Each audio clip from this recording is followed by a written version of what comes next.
अस्सलाम वालेकुम स्टूडेंट्स, कैसे हैं आप सब? ठीक हैं, उम्मीद करता हूँ आप सब ठीक होंगे। अल्लाह पाक आप सबको खुश रखे। मैं हूँ फैसल ज़ीशान। हम लोग पढ़ रहे थे 10th क्लास केमिस्ट्री, इसका chapter number 1 chemical equilibrium. Last lecture जो कि हमारा लेक्चर नंबर 2 था, उसमें हमने पढ़ा था रिवर्सिबल रिएक्शन की एग्जाम्पल के बारे में। आज हम जो चीज़ पढ़ने वाले हैं वो है इक्विलिब्रियम के बारे में। इक्विलिब्रियम क्या होता है इसको हम पढ़ेंगे, इक्विलिब्रियम की टाइप्स को देखेंगे। एक डायनामिक इक्विलिब्रियम, दूसरा हमारे पास क्या स्टैटिक इक्विलिब्रियम। इसके बाद हम देखेंगे इक्विलिब्रियम की ग्राफिकल रिप्रेजेंटेशन। ठीक हो गया। उसके बाद हम आखिर में देखेंगे फॉरवर्ड और रिवर्स रिएक्शन के दरमियान फ़र्क। ओके हो गया। अच्छा, ये जो हम आज टॉपिक डिस्कस करने जा रहे हैं, ये तमाम सारा का सारा शॉर्ट क्वेश्चन और एमसीक्यू के लिए अहम तरीन है, तो आप लोग इसको अच्छे से समझिएगा। ठीक हो गया, क्लियर। चलें बढ़ते हैं लेक्चर की तरफ। तो देखते हैं केमिकल इक्विलिब्रियम। सबसे पहले आप लोगों को ये पता होना चाहिए कि इक्विलिब्रियम का मतलब क्या होता है। आसान अल्फाज में अगर मैं आप लोगों को बताऊं इक्विलिब्रियम का मतलब, तो इक्विलिब्रियम कहते हैं तवाज़ुन को। किसको? तवाज़ुन को बोलते हैं, मतलब बैलेंस। फिजिक्स के अंदर आपने पढ़ा होगा इक्विलिब्रियम के बारे में कि एक बॉडी इक्विलिब्रियम में कब आती है, जब उसके ऊपर लगने वाली तमाम की तमाम फोर्सेस क्या हो, उनका जो रिज़ल्ट हो, नेट रिज़ल्ट वो क्या हो, ज़ीरो। तब हम कहते हैं वो बॉडी क्या है, इक्विलिब्रियम के अंदर है। वो तो था आप लोगों ने फिजिक्स के अंदर पढ़ा था, लेकिन अब चूंकि हम क्या पढ़ रहे हैं, केमिस्ट्री, तो केमिस्ट्री के अंदर इक्विलिब्रियम का क्या मतलब होता है इसको ज़रा समझें। देखिए, आपने पढ़ा था एक रिवर्सिबल रिएक्शन। रिवर्सिबल रिएक्शन क्या होता है? ऐसे रिएक्शन जिसमें प्रोडक्ट दोबारा रिकम्बाइन होकर रिएक्टेंट बना कर दे, उसको हम क्या बोलते हैं, रिवर्सिबल रिएक्शन। ठीक हो गया। अब यहाँ पर मेरे पास एक एग्जांपल है रिवर्सिबल रिएक्शन की, जिसमें ये हमारे पास क्या है, रिएक्टेंट्स है, और ये हमारे पास क्या है, प्रोडक्ट्स हैं। क्लियर हो गया। अच्छा, अब इस रिएक्शन के अंदर ये जो ऊपर वाला एरो है, ये बता रहा है कि ये रिएक्शन आगे की तरफ जा रहा है, मतलब रिएक्टेंट से प्रोडक्ट बन रहा है, मतलब ये क्या है, फॉरवर्ड रिएक्शन को ज़हर कर रहा है, ऊपर वाला एरो। अब ये जो नीचे वाला एरो है, ये बता रहा है कि इस रिएक्शन के अंदर प्रोडक्ट दोबारा रिकम्बाइन होकर रिएक्टेंट बना कर दे रहे हैं, मतलब रिएक्शन पीछे की तरफ जा रहा है, मतलब ये क्या है, रिवर्स रिएक्शन को नीचे वाला एरो शो कर रहा है। क्लियर हो गया, समझ में आ गया। अच्छा, अब यहीं पर मैं एक और नया वर्ड यूज़ करूँगा, उस वर्ड का पहले आप लोग मतलब समझ लें, तब आप लोगों को वो चीज़ समझ में आएगी। ठीक है, वो वर्ड कौन सा है? वो वर्ड है हमारे पास रेट। क्या? रेट। अब रेट का मतलब क्या होता है? रेट कहते हैं स्पीड को। किसको? स्पीड को। स्पीड।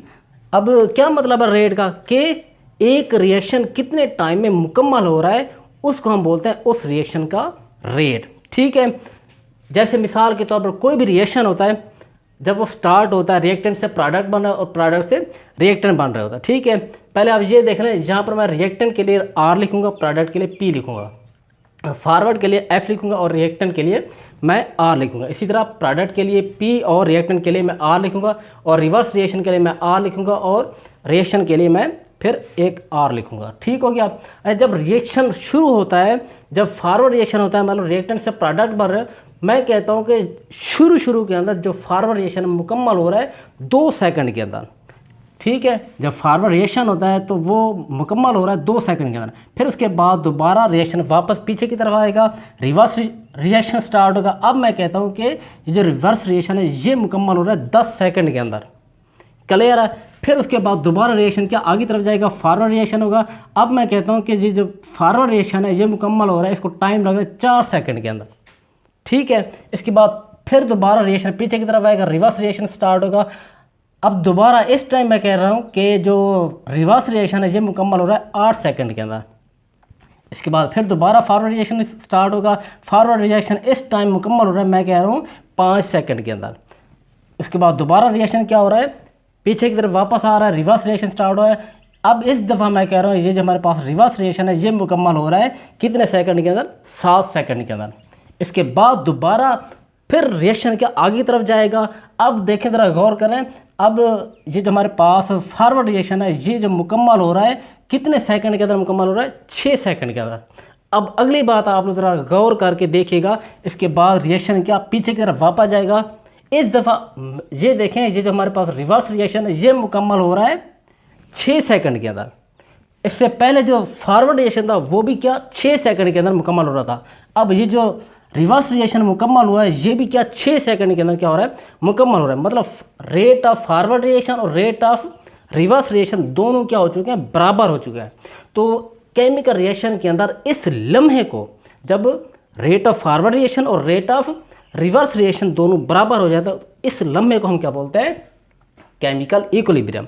लेकिन चूंकि फॉरवर्ड रिएक्शन आगे की तरफ जा रहा होता है और रिवर्स रिएक्शन क्या पीछे की तरफ आ रहा होता है, ठीक है, तो इनकी जो डायरेक्शन होगी वो क्या होगी, अपोजिट होगी। तो यहाँ से आप लोग इसकी डेफिनेशन क्या करेंगे, केमिकल इक्विलिब्रियम। केमिकल इक्विलिब्रियम एक केमिकल रिएक्शन में वो लम्हा होता है जब रेट ऑफ फॉरवर्ड रिएक्शन और रेट ऑफ रिवर्स रिएक्शन दोनों बराबर हो जाते हैं, लेकिन इनकी जो डायरेक्शन होती है वो होती है अपोजिट, ठीक है। तो इसको हम बोलते हैं केमिकल इक्विलिब्रियम। तो यहाँ से आप लोग इसकी क्या है डेफिनेशन, द स्टेज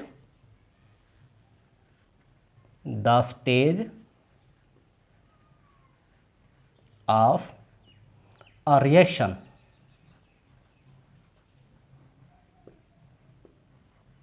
वेयर, जहां पर the rate of forward reaction, forward के लिए मैं क्या एफ लिखूंगा और रिएक्शन के लिए मैं आर लिखूंगा। Rate of forward reaction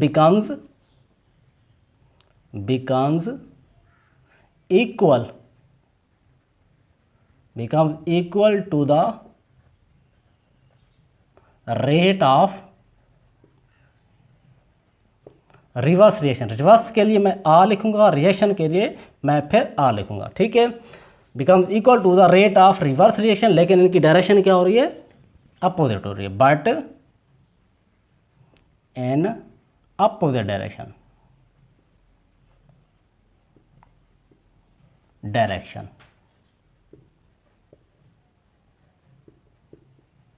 is called, इसको हम नाम देते हैं, इज कॉल्ड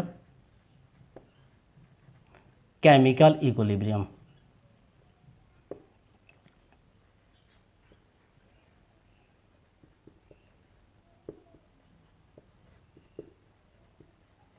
ठीक है, समझ में आ गया। उम्मीद करता हूँ आप लोगों को ये केमिकल इक्विलिब्रियम का कंसेप्ट। कहते हैं टाइप्स ऑफ केमिकल इक्विलिब्रियम, इसकी दो टाइप्स हैं, डायनामिक इक्विलिब्रियम और दूसरा हमारे पास क्या है, स्टैटिक इक्विलिब्रियम। सबसे पहले देख लेते हैं कि डायनामिक इक्विलिब्रियम क्या होता है। तो डायनामिक इक्विलिब्रियम में देखें, डायनामिक का मतलब क्या होता है, मुतहर्रिक। क्या, मुतहर्रिक। मुतहर्रिक मतलब वो चीज़ जो क्या हरकत में हो, मोशन में मूव कर रही हो, ठीक है। इक्विलिब्रियम का मतलब आप लोगों ने क्या समझ लिया कि जब फॉरवर्ड और रिवर्स रिएक्शन का रेट बराबर होता है तो हम कहते हैं वो रिएक्शन क्या हो चुका है, अब इक्विलिब्रियम में आ चुका है। तो डायनामिक इक्विलिब्रियम क्या है, वही है जिसमें फॉरवर्ड और रिवर्स रिएक्शन का रेट तो बराबर होता है, लेकिन दोनों रिएक्शन क्या हो, अपोजिट डायरेक्शन में क्या हो रहे थे, मूव कर रहे होते हैं, चल रहे होते हैं, मतलब रिएक्शन रुकता नहीं है, रिएक्शन हो रहा होता है, फॉरवर्ड रिएक्शन भी हो रहा होता है और रिवर्स रिएक्शन भी क्या होता है, हो रहा होता है। दोनों रिएक्शन रुकते नहीं है, चलते रहते हैं, ठीक हो गया। लेकिन लेकिन फॉरवर्ड और रिवर्स रिएक्शन का रेट क्या हो जाता है, क्या होता है, बराबर होता है। उस स्टेज को हम क्या नाम देते हैं, डायनामिक इक्विलिब्रियम। तो अब यही डेफिनेशन भी आप लोग यहाँ पर लिख सकते हैं, दोनों सेम है, ठीक है। तो इसकी डेफिनेशन क्या बनेगी, the stage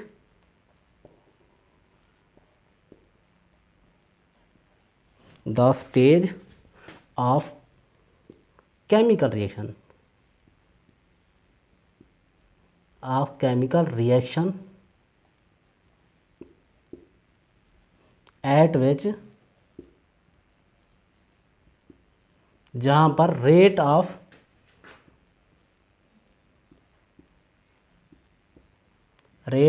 forward reaction becomes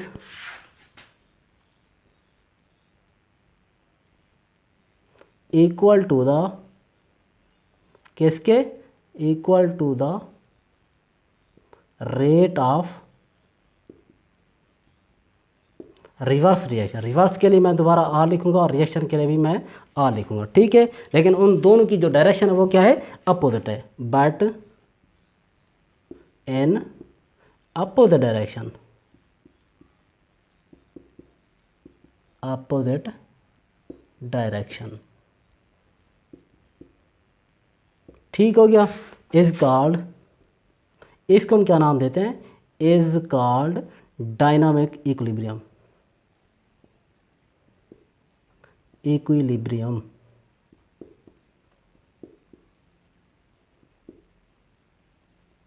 ठीक हो गया, समझ में आ गया।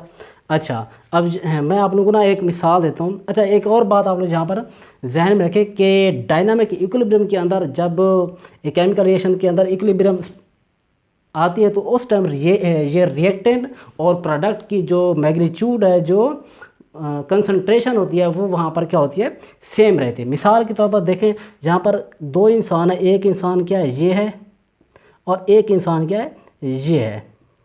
ठीक है, इसके पास भी कितने हैं, 100 रुपये हैं, और इसके पास भी कितने हैं, 100 रुपये हैं। तो ये वाला इंसान क्या करता है, ये वाला इंसान 10 रुपये क्या करता है, इस इंसान को दे लेता है। ठीक है, इस इंसान को दे देता है। फिर ये इंसान क्या करता है, 10 रुपये इस इंसान को क्या करता है, वापस कर देता है। ये सिस्टम ऐसे चलता रहता है। ये एक हाथ से 10 रुपये इसको देता है, फिर ये दोबारा एक हाथ से 10 रुपये इसको देता है। मतलब एक हाथ से अगर ये 10 रुपये ले रहा है तो दूसरे हाथ से 10 रुपये दे भी रहा है। तो इनकी यहाँ पर ये जो मैग्नीट्यूड है 100 रुपया, इसके ऊपर क्या कोई इफेक्ट नहीं पड़ा, क्योंकि अगर ये 10 रुपये एक हाथ से दे रहा है तो दूसरे हाथ से ये 10 रुपये ले भी तो रहा है। तो क्या इसकी मैग्नीट्यूड के ऊपर क्या कोई फ़र्क पड़ेगा, वो तो क्या कांस्टेंट रहेगी। लेकिन ये प्रोसेस क्या ऐसे चलता रहेगा। ठीक है, तो ये क्या है, इक्विलिब्रियम के अंदर। तो बात समझ आ गई। दोबारा मैं आप लोगों को बता रहा हूँ कि इक्विलिब्रियम के अंदर जो रिएक्टेंट है और प्रोडक्ट हैं, उनकी कंसंट्रेशन क्या होती है, सेम रहती है, वो चेंज नहीं होती। ठीक हो गया। अच्छा, नेक्स्ट देते हैं हमारे पास स्टैटिक इक्विलिब्रियम क्या होती है। और स्टैटिक का मतलब होता है, पहले आप लोग ये स्टैटिक का मतलब समझ लें, उसके बाद हम देखते हैं स्टैटिक इक्विलिब्रियम क्या होती है। स्टैटिक कहते हैं साकिन हालत को। क्या, साकिन, मतलब जो चीज़ क्या हरकत ना कर रही हो, बिल्कुल रेस्ट की हालत में हो, स्टेशनरी। ठीक होगा। तो स्टैटिक इक्विलिब्रियम क्या होगी, स्टैटिक इक्विलिब्रियम वो होगी जब रिएक्शन क्या मूव ना कर रहा हो, रिएक्शन आगे मज़ीद प्रोसीड ना कर रहा हो, जब रिएक्शन रुक जाए, तो उस स्टेज को केमिकल रिएक्शन के अंदर हम उसको क्या बोलते हैं, स्टैटिक इक्विलिब्रियम। दोबारा मैं आप लोगों को बता रहा हूँ, स्टैटिक इक्विलिब्रियम किसे बोलते हैं, जब रिएक्शन रुक जाए, मज़ीद आगे ना बढ़े, तो उस हालत को हम क्या बोलते हैं, उस स्टेज को हम क्या बोलते हैं, स्टैटिक इक्विलिब्रियम। ठीक है, तो यहाँ से आप लोग क्या कर सकते हो, इसकी डेफिनेशन देख सकते हो। व्हेन द रिएक्शन, जब रिएक्शन क्या, when the reaction cease to proceed,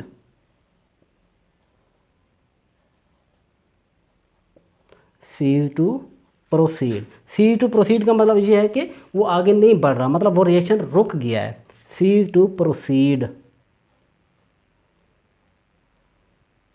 when the reaction cease to proceed, this stage of reaction, of a reaction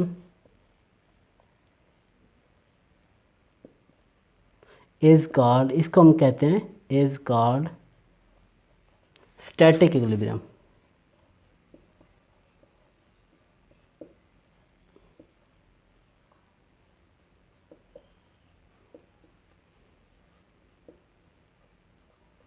ठीक हो गया, समझ में आ गया। अब इसकी एग्जांपल जो बुक के अंदर लिखी गई है वो देखिए, एग्जांपल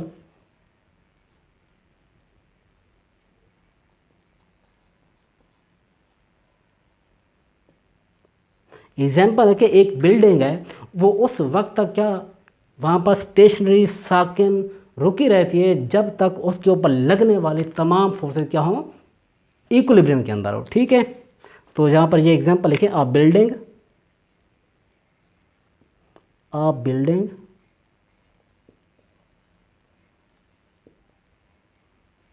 रिमेन्स स्टैंडिंग, खड़ी रहती है, रिमेन्स स्टैंडिंग व्हेन, जब तक, when all the forces acting on it, उसके ऊपर लगने वाले जितने भी फोर्सेस हैं, जब तक वो are acting on it are in equilibrium.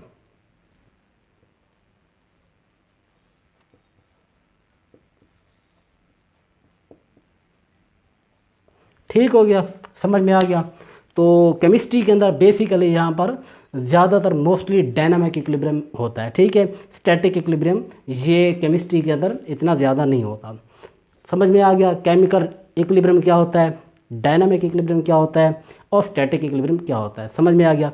अच्छा, अब नेक्स्ट देखते हैं हमारे पास ग्राफिकल रिप्रेजेंटेशन ऑफ इक्विलिब्रियम। ये देखिए मेरे पास क्या है, एक ग्राफ है। यहाँ पर हम लेते हैं क्या, इस एक्स एक्सिस के ऊपर ये हमारे पास क्या है एक्स एक्सिस, और ये हमारे पास क्या है वाई एक्सिस, ये हमारे पास क्या है वाई एक्सिस। अच्छा, एक्स एक्सिस के ऊपर हम लोग क्या लेते हैं, यहाँ पर हम लेते हैं टाइम, क्या टाइम, इसके ऊपर हम लेते हैं टाइम। और ये जो हमारे पास वाई एक्सिस है, इस वाई एक्सिस के ऊपर हम लेते हैं कंसंट्रेशन। कंसंट्रेशन किसकी, वो मैं आप लोगों को अभी बता दूँ। कंसंट्रेशन,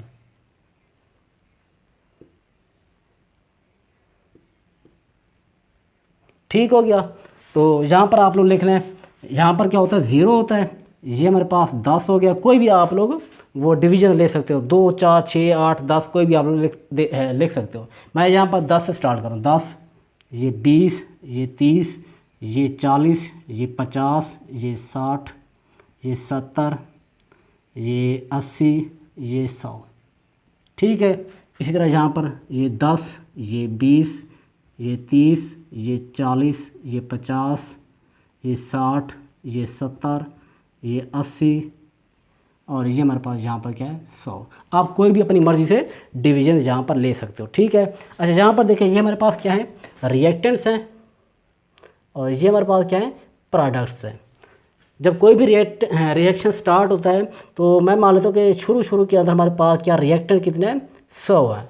अच्छा, जब रिएक्शन हमारे पास स्टार्ट ही नहीं हुआ तो वहाँ पर टोटली क्या होंगे, रिएक्टेंट ही होंगे ना, प्रोडक्ट तो नहीं होंगे। प्रोडक्ट तो क्या होंगे 0 होंगे, तो वहाँ पर हमारे पास क्या प्रोडक्ट क्या है 0 है। फिर जब रिएक्शन स्टार्ट होता है तो हमारे पास ये 100 में से 10 जो है ना क्या प्रोडक्ट बन जाते हैं। ये हमारे पास कितने बन जाएंगे 90, ये हमारे पास कितने होंगे 10, और फिर यहाँ पर ये हमारे पास कितना बन जाएंगे 80, और ये हमारे पास बन जाएंगे 20। फिर मज़ीद ये हमारे पास कितना बन जाएंगे 70, ये हमारे पास प्रोडक्ट बन जाएंगे 30। फिर उसके बाद हमारे पास ये बन जाएंगे 60 और प्रोडक्ट बन जाएंगे 40। फिर उसके बाद ये हमारे पास 50, फिर ये हमारे पास प्रोडक्ट ये भी 50, फिर उसके बाद ये भी 50, ये भी 50, फिर उसके बाद ये भी 50 और ये भी क्या 50। देखें यहाँ पर जब रिएक्शन 50-50 के ऊपर पहुँचा, रिएक्टेंट भी 50 और प्रोडक्ट भी 50, उसके बाद आप लोग नीचे देखें वो कांस्टेंट जा रहा है, रिएक्टेंट भी 50-50 और प्रोडक्ट भी 50-50। इसका मतलब ये है कि यहाँ पर क्या केमिकल इक्विलिब्रियम ये स्टेज आ गया, मतलब वहाँ पर इक्विलिब्रियम ये अटेन हो चुका है। जहाँ पर भी इक्विलिब्रियम स्टेज आ जाती है फिर वहाँ पर मैंने आप लोगों को पहले बताया रिएक्टेंट और प्रोडक्ट की जो कंसंट्रेशन होती है वो क्या होती है सेम रहती है, ठीक हो गया। लाजमी नहीं है, देखिए मैं आप लोगों को एक और बात बता रहा हूँ, लाजमी नहीं है कि वो इक्विलिब्रियम 50-50 के ऊपर अटेन हो जाए। हो सकता है वो 90 और 10 के ऊपर आ जाए, ठीक है। हो सकता है वो 80-20 के ऊपर आ जाए, फिर उसके बाद नीचे 80-80 20-20 हो सकता है वो जो हमारे पास इक्विलिब्रियम है वो 70-30 के ऊपर आ जाए, ठीक है। फिर उसके बाद 70-70 30-30 ठीक है। तो अब इसी चीज़ को हम लोग यहाँ पर क्या ग्राफ के ऊपर ड्रा करेंगे, ठीक हो गया। अच्छा, मैंने आप लोगों को यहाँ पर बताया ना कि वाई एक्सिस के ऊपर हम लोग क्या लेते हैं कंसंट्रेशन। तो कंसंट्रेशन किस चीज़ की लेते हैं, यही रिएक्टेंट और प्रोडक्ट की कंसंट्रेशन हम लोग यहाँ वाई एक्सिस के ऊपर लेते हैं। अच्छा, अब ग्राफ के ऊपर मैं ये रिएक्टेंट और प्रोडक्ट इसको हम ड्रा करने जा रहे हैं। ज़रा गौर से समझिएगा मैं किस तरह ड्रा करता हूँ ग्राफ, ठीक है। तो शुरू के अंदर देखें रिएक्टेंट हमारे पास कितने 100, ठीक है। तो देखें यहाँ पर 100 किधर है, ये है ना ऊपर। तो मतलब यहाँ पर देखें यहाँ से मैं रिएक्टेंट का क्या ग्राफ ड्रा करूँगा। फिर उसके बाद देखें रिएक्टेंट ऐसा क्या हो रहा है कम होते जा रहा है, ऐसा क्या कम होते जा रहा है। तो यहाँ से हमारे पास क्या रिएक्टेंट का ग्राफ बन जाएगा, ये यहाँ से हमारे पास रिएक्टेंट है देखें, फिर वो ऐसा क्या कम होते जा रहा है। फिर ये 50 के ऊपर आकर, सॉरी ये मैं दोबारा इसको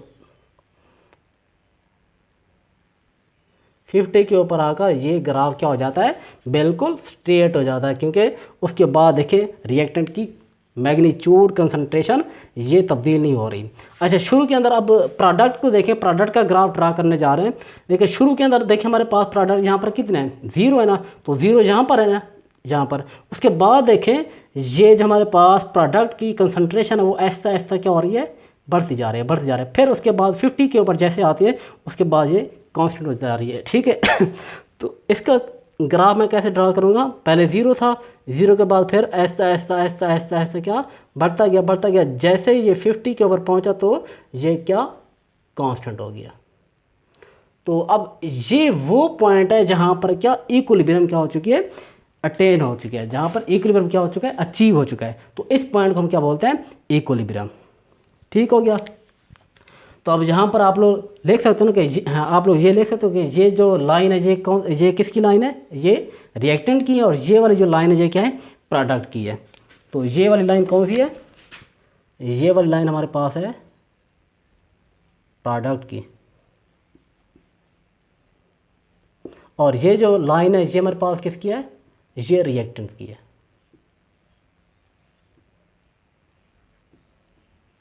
ठीक है। अच्छा, अब आप लोग यहाँ से इसी ग्राफ को देखकर ये बात देख सकते ना कि जब रिएक्शन स्टार्ट हुआ तो स्टार्ट में जो रिएक्टेंट की मिकदार है, कंसंट्रेशन है, वो कम है या ज़्यादा है, ज़्यादा है ना। तो आप यही बात यहाँ पर लिख सकते ना कि at the start of reaction the amount of या the concentration of reactant is high. ठीक है, तो यहाँ पर लिखें at the start of reaction, at the start of reaction the concentration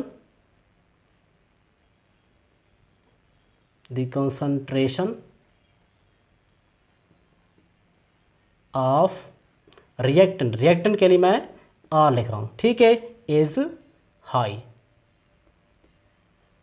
आप लोग यहाँ पर देख रहे हो शुरू में रिएक्टेंट क्या है, ज़्यादा, तो मैंने वही बात लिखी। ठीक हो गया।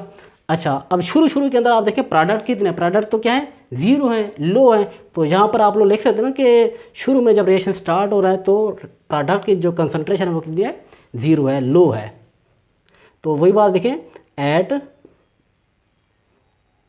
The start of reaction, at the start of reaction the concentration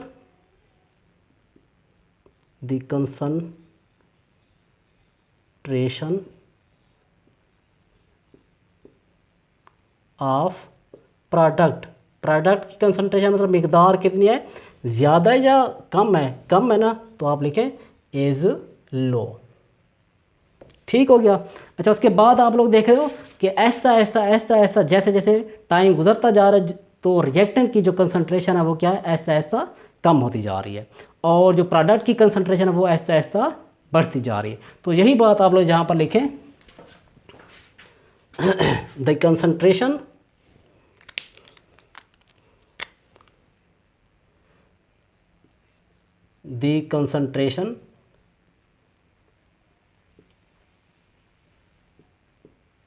of किसकी, रिएक्टेंट की, is the concentration of reactant. तो क्या हो रहा है देखें, बताएं, कम हो रही है, बढ़ रही है, कम हो रही है ना, डिक्रीजेज, क्या हो रही है, डिक्रीज हो रही है, decreases with the passage of time, मतलब वक्त गुजरने के साथ, with the passage of time,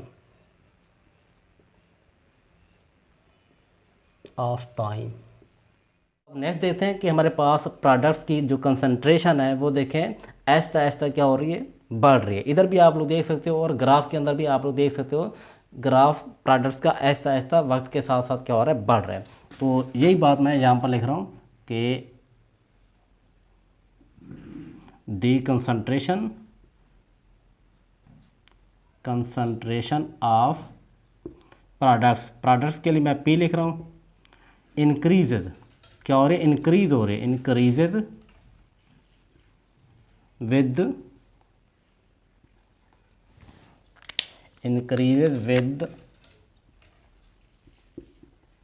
time, ये टाइम के साथ साथ क्या हो रही है, बढ़ रही है।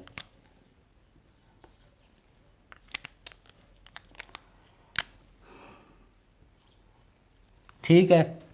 अच्छा, अब नेक्स्ट देखें, यहाँ पर देखें तो दोनों की कंसंट्रेशन क्या हो चुकी है, बराबर हो चुकी है। उसके बाद ना प्रोडक्ट्स की कंसंट्रेशन बढ़ रही है, ना ही रिएक्टेंट्स की कंसंट्रेशन बढ़ रही है। तो मतलब यहाँ पर क्या हो चुका है, डायनामिक इक्विलिब्रियम ये अचीव हो चुका। तो यहाँ पर हम लिख सकते हैं कि ये कौन सा पॉइंट है जहाँ पर इक्विलिब्रियम अचीव हो चुका। तो ये डायनामिक इक्विलिब्रियम वाली स्टेज आ गई। ठीक हो गया, क्लियर है। अच्छा, अब नेक्स्ट देखते हैं हमारे पास के फॉरवर्ड और रिवर्स रिएक्शन के दरमियान क्या फ़र्क है।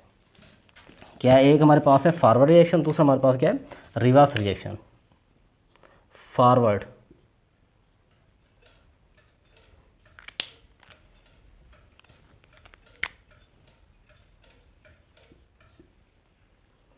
फॉरवर्ड रिएक्शन, रिएक्शन के लिए मैं आर लिखूंगा। इसी तरह रिवर्स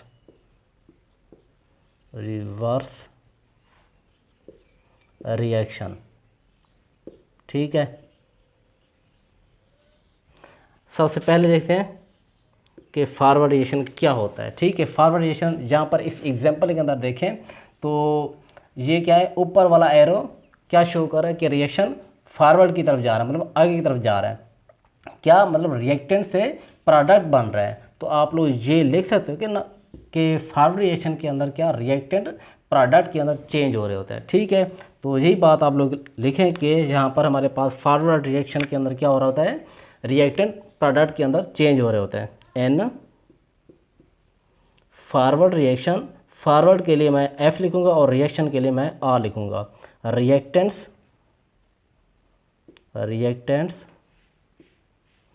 चेंज इनटू प्रोडक्ट्स। ठीक हो गया।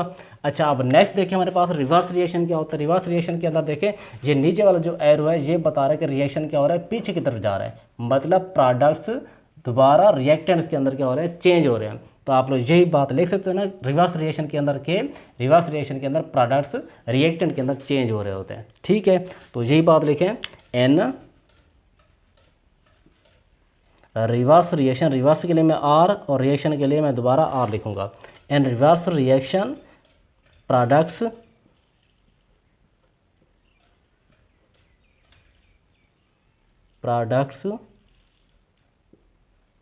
चेंज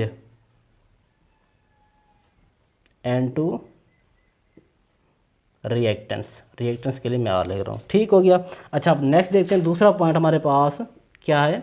दूसरा पॉइंट आप लोग ये देखें, अगर आप ऐसे बैठे हैं लिख रहे हैं तो ये वाली साइड आप लोगों की क्या है, बाएं तरफ, और ये वाली साइड आप लोगों की क्या है, दाएं तरफ। तो अगर आप देखें फॉरवर्ड रिएक्शन ये जो है ये लेफ़्ट से राइट की तरफ नहीं जा रहा, और जो रिवर्स रिएक्शन है ये राइट से लेफ़्ट की तरफ जा रहा है। तो यही बात आप लोग यहाँ पर लिख सकते हो कि इट प्रोसीड्स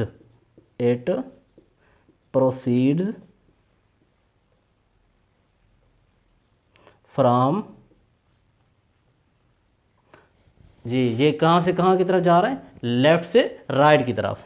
फ्रॉम, लेफ़्ट के लिए मैं एल लिख रहा हूँ और राइट के लिए मैं आर लिखूँगा। It proceed from left to right. ठीक हो गया। और जो रिवर्स रिएक्शन है ये कहाँ से कहाँ जा रहा है, राइट से लेफ़्ट की तरफ। तो यही लिखें, it proceeds from right to left. ठीक हो गया, समझ में आ गया। अच्छा, अब नेक्स्ट देखते हैं हमारे पास ये जो फॉरवर्ड रिएक्शन है शुरू के अंदर जो मुकम्मल हो रहा था, कितने सेकंड के अंदर मुकम्मल हो रहा था, 2 सेकंड के अंदर, मतलब टाइम बहुत कम लग रहा है। इसका मतलब ये है कि शुरू के अंदर जो हमारे पास फॉरवर्ड रिएक्शन है ये क्या होता है, बहुत हाई होता है। स्टार्ट के अंदर फॉरवर्ड रिएक्शन क्या होता है, हाई होता है। और शुरू में जो रिवर्स रिएक्शन मुकम्मल हो रहा था इसको टाइम लग रहा था कितना, 10 सेकंड का। 10 सेकंड, अब टाइम ज़्यादा लग रहा है, मतलब स्पीड कम होगी। स्पीड कम है तो हम कह सकते हैं कि जो रिवर्स रिएक्शन है इसका ये शुरू के अंदर हमारे पास ये रिवर्स रिएक्शन क्या होता है, लो होता है। ठीक हो गया, ये लो हो गया। तो यही बात आप लोग यहाँ पर लिख सकते हो कि at the start at the start of reaction, reaction के लिए मैं यहाँ पर आर लिख रहा हूँ, ठीक है। Eight the start of reaction at the start of reaction, ये फॉरवर्ड रिएक्शन जी बताएं क्या है, हाई है या लो है? लो है, हाई है ना। It's eight the start of reaction it is high, ठीक हो गया। अच्छा अब नेक्स्ट ये हमारे पास रिवर्स रिएक्शन क्या होता है। रिवर्स रिएक्शन शुरू के अंदर क्या होता है, लो होता है या हाई होता है? लो होता है ना, ठीक है। तो यही बात आप लोग लिखें, at the start of reaction it is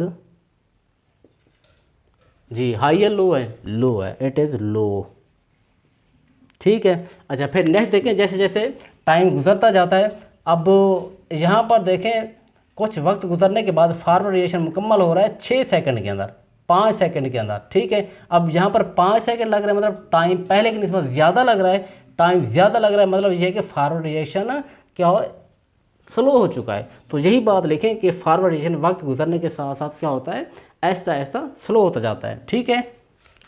gradually, यहाँ पर आप लिख सकते हो कि ग्रेजुअली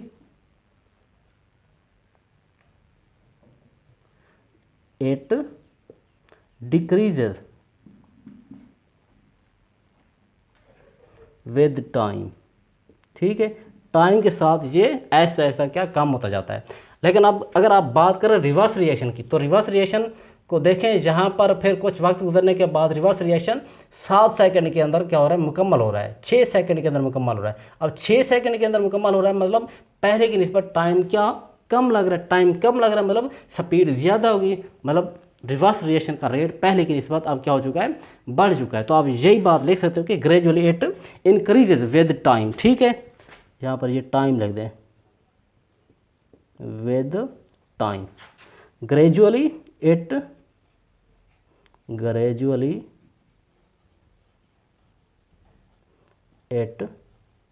इंक्रीजेज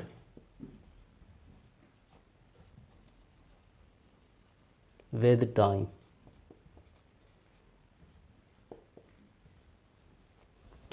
ठीक है। ये सारा कुछ था हमारे पास फॉरवर्ड और रिवर्स रिएक्शन के अंदर। अच्छा ये बात आप ज़रा यहाँ पर नोट कर लें, ये जितनी भी चीज़ें मैंने यहाँ पर लिखी हैं फॉरवर्ड रिएक्शन के लिए और रिवर्स रिएक्शन के लिए, ये सारी चीज़ें क्या एमसीक्यू के लिए अहम तरीन है, और ये एनुअल एग्ज़ाम के अंदर काफ़ी मरतबा जो है ना ये सारी चीज़ें एमसीक्यू के अंदर आ भी चुकी हैं, और शॉर्ट क्वेश्चन के लिए भी ये अहम तरीन है। ओके फिर अल्लाह हाफ़िज़। आज